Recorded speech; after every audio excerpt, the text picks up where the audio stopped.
Okay, അടുത്തെന്ന് പറഞ്ഞാൽ critical damping coefficient. Critical damping coefficient എന്നുള്ള വരുന്നതാണ്. ക്രിട്ടിക്കൽ ഡാമ്പിംഗ് കോയിഫിഷ്യന്റ് എന്ന് പറഞ്ഞാൽ അതിന്റെ ഒരു ഫോർമുലയാണ് ക്രിട്ടിക്കൽ ഡാമ്പിംഗ് കോയിഫിഷ്യന്റ്. അതിന്റെ ഫോർമുല കാണാൻ പഠിക്കുക. എന്താണ് ഫോർമുല എന്ന് പറഞ്ഞാൽ critical damping coefficient is defined as the value of damping coefficient to the is equal to 0. അതായത് നമ്മുടെ ഫോർമുല സിയുടെ ഫോർമുല പറഞ്ഞാൽ 2 × എസ് എം എന്ന് പറഞ്ഞാൽ സ്റ്റിഫ്നെസ് ഇൻറ്റു മാസ്. അതാണ് ക്രിട്ടിക്കൽ ഡാമ്പിംഗ് കോയിഫിഷ്യന്റ് ഇക്വേഷൻ ആയിട്ട് വരുന്നത്. രണ്ടാമെന്ന് പറഞ്ഞാൽ ഡാമ്പിംഗ് റേഷ്യോയുടെ ഇക്വേഷൻ പഠിക്കും. ഡാമ്പിംഗ് റേഷ്യോ എന്ന് പറഞ്ഞാൽ സീറ്റ എന്നാണ് നമ്മൾ പറയുന്നത്. Zeta equal C/Cc. ഡാമ്പിംഗ് ഇതിന്റെ ആക്ച്വൽ ഡാമ്പിംഗ് കോയിഫിഷ്യന്റ്, ഇതിനെയാണ് ആക്ച്വൽ ഡാമ്പിംഗ് കോയിഫിഷ്യന്റ് എന്ന് പറഞ്ഞാൽ. Actual damping coefficient to the critical damping coefficient. Okay, ആ ഇക്വേഷൻ പഠിച്ചു വെച്ചേക്കുക.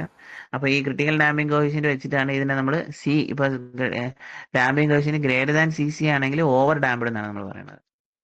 ഓക്കെ, CC ആണെങ്കിൽ എന്തിനാണ് ക്രിട്ടിക്കലി ഡാമ്പ്ഡ് എന്ന് പറയും. ഓക്കെ, അതേപോലെ CC ആണെങ്കിൽ അതിന് എന്താണ് അണ്ടർ ഡാമ്പ്ഡ് എന്നാണ് പറയുന്നത്. അപ്പൊ അത് ഇതാ ഇവിടെ ഇവിടെ മെൻഷൻ ചെയ്തിട്ടുണ്ട്, ഇതാ ഈ ഒരു പാർട്ടിൽ. ഓക്കെ, ഇതാ ഈ ഒരു പാർട്ടിൽ മെൻഷൻ ചെയ്തിട്ടുണ്ട്. ഓക്കെ, ഇനിയുള്ള ഏറ്റവും ഇമ്പോർട്ടൻ്റ് എന്ന് പറഞ്ഞാൽ ലോഗരിതമിക് ഡിക്രിമെന്റ് എന്ന് പറഞ്ഞ സംഭവം. Logarithmic decrement. അപ്പൊ അതായത് ഇത് ഈ defined as A natural logarithm amplitude of reduction factor. Very important ആണ്. ഡെൽറ്റ എന്നാണ് പറയുന്നത്. അപ്പൊ natural logarithm of amplitude of reduction factor. നമ്മളിപ്പം എന്തെങ്കിലും ഒരു സൗണ്ട് ഉണ്ടാകണേ ഇങ്ങനെ ഇങ്ങനെ ഇങ്ങനെ പോകും ഇല്ലേ? അപ്പൊ ഇതിനാണ് ആംപ്ലിറ്റ്യൂഡ് ഓഫ് റിഡക്ഷൻ ഫാക്ടർ എന്ന് പറയുന്നത്. ഇതിനാണ് ലോഗരിതമിക് ഡിക്രിമെന്റ് എന്ന് പറയുന്നത്. Okay, amplitude reduction factor ratio of any two consecutive amplitudes on the same side of the mean position under. ഇത് ഇങ്ങനെ പോലെ വേവ് പോലെ വന്നിട്ട് കുറഞ്ഞ് അവസാനം ഇല്ലാതാവും. അപ്പൊ ഇതിനെയാണ് ഡാമ്പിംഗ് കോയിഫിഷ്യന്റ്. അപ്പൊ ഇത് നമ്മൾ ഓട്ടോമാറ്റിക്കലി നമ്മൾ കണ്ടുപിടിക്കുന്ന ഫോർമുലാസ് ഉണ്ട്. ഓക്കെ, അപ്പൊ ഇത് വെച്ചുള്ള പ്രോബ്ലം ആണ് ഏറ്റവും ഇമ്പോർട്ടന്റ്. അപ്പൊ ഈ പ്രോബ്ലം നോക്കാം നമുക്ക്. അപ്പൊ ആദ്യം ഫസ്റ്റ് കണ്ടുപിടിക്കുന്ന vibration system consist of a mass തന്നിട്ടുണ്ട്. Mass is equal to 8 kilogram. Spring stiffness തന്നിട്ടുണ്ട്. S is equal to 5.6 Nm/mm. Okay, and also damping coefficient C തന്നിട്ടുണ്ട്. എത്രയാണ്? 40 Nm/m/s. അപ്പൊ ആദ്യം കണ്ടുപിടിക്കാനുള്ള ക്രിട്ടിക്കൽ ഡാമ്പിംഗ് കോഎഫിഷ്യന്റ്. അപ്പൊ ഇതിനെല്ലാത്തിനും ഡയറക്റ്റ് സബ്സ്റ്റിറ്റ്യൂഷൻ ആണ്, ഫോർമുല സബ്സ്റ്റിറ്റ്യൂഷൻ ആണ്. ഓക്കെ, ആദ്യം CC എന്ന് പറഞ്ഞാൽ എന്താണ് ഫോർമുല? 2M × ωn, അല്ലെങ്കിൽ നമുക്ക് എന്ത് ചെയ്യാം 2 × √SM എന്ന് പറയാം. അപ്പൊ എസും എമ്മും തന്നിട്ടുണ്ട്. M ഈസ് 8 കിലോഗ്രാം, അതേപോലെ S ഈസ് 5.6 Nm/mm. അത് രണ്ടും കൂടെ സബ്സ്റ്റിറ്റ്യൂട്ട് ചെയ്യുമ്പോൾ നമുക്ക് ക്രിട്ടിക്കൽ ഡാമ്പിംഗ് കോഎഫിഷ്യന്റ് കിട്ടും. ഓക്കെ അല്ലേ? ഡയറക്റ്റ് സബ്സ്റ്റിറ്റ്യൂഷൻ ആണ്. ഡാമ്പിംഗ് ഫാക്ടർ സീറ്റ കണ്ടുപിടിക്കാൻ ഫോർമുല C/Cc ആണ്. C ക്വസ്റ്റിൽ തന്നിട്ടുണ്ട്. CC നമുക്ക് മുകളിൽ നിന്നുള്ള വാല്യൂ കിട്ടി. അപ്പൊ ആ രണ്ട് സബ്സ്റ്റിറ്റ്യൂട്ട് ചെയ്യുമ്പോൾ നമുക്ക് ഡാമ്പിംഗ് ഫാക്ടർ കിട്ടും. അടുത്ത തന്നെ മൂന്നാമത്തെ പുതിയൊരു ഫോർമുല പഠിക്കാനുള്ള ω d is equal to ωn × √1 - θ² എന്നുള്ളൊരു ഫോർമുല.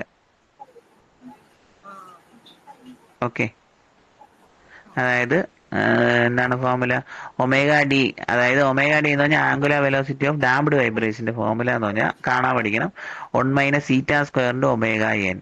ഓക്കെ, സീറ്റ എന്ന് പറഞ്ഞാൽ ഡാമ്പിംഗ് ഫാക്ടർ ആണ്. ωn എന്ന് പറഞ്ഞാൽ √S/m. S എന്ന് പറഞ്ഞാൽ എന്താണ്? സ്റ്റിഫ്നെസ്. ഓക്കെ, M എന്ന് പറഞ്ഞാൽ എന്താണ്? Mass in kilogram. ഓക്കെ, അപ്പൊ ഇത് നമ്മൾ ഇവിടെ കൊണ്ട് അപ്ലൈ ചെയ്യുന്നു. അപ്ലൈ ചെയ്യുമ്പോൾ എന്തോരും നോക്കിയേ, ω എന്ന് √S/m. അപ്പൊ നമുക്ക് S അറിയാം, M അറിയാം. സബ്സ്റ്റിറ്റ്യൂട്ട് ചെയ്യുമ്പോൾ ω n ഇട്ട് ഇതേപോലെ ω d എന്ന് പറഞ്ഞാൽ നമ്മൾ അവിടെ കൊണ്ട് സബ്സ്റ്റിറ്റ്യൂട്ട് ചെയ്യുന്നു. 1 - ω² × θ². സീറ്റ ആൾറെഡി തന്നിട്ടുണ്ട്. ω d ഇത് ഈ ഇക്വേഷനിൽ നമ്മൾ സബ്സ്റ്റിറ്റ്യൂട്ട് ചെയ്യുന്നു. സബ്സ്റ്റിറ്റ്യൂട്ട് ചെയ്യുമ്പോൾ നമുക്ക് എന്ത് കിട്ടും? ω d കിട്ടും. ഇനി FD = ω d/2π ആണ് അടുത്തൊരു ഇക്വേഷൻ. അപ്പൊ ഈ 3-4 ഇക്വേഷൻ പഠിച്ചാലേ ഇത് ചെയ്യാൻ പറ്റത്തുള്ളൂ. അതായത് FD = ω d/2π. ഇതാണ് formula.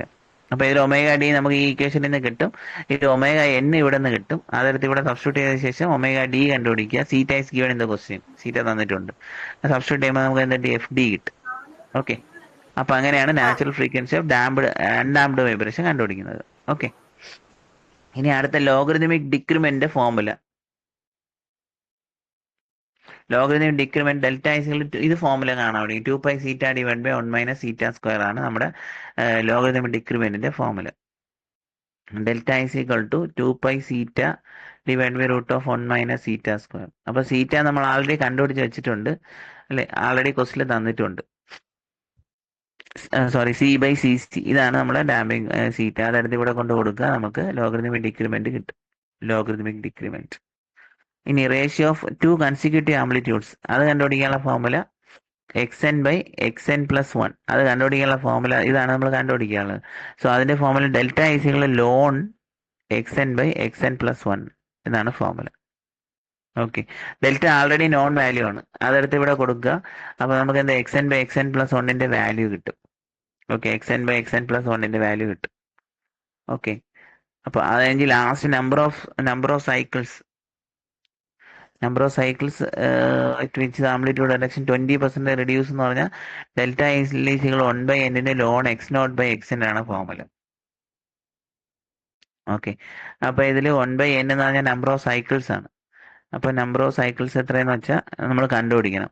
Delta already known value ആണ്, അതേപോലെ x0/xന്റെ വാല്യൂ നമ്മൾ മുകളിൽ നിന്ന് കിട്ടി.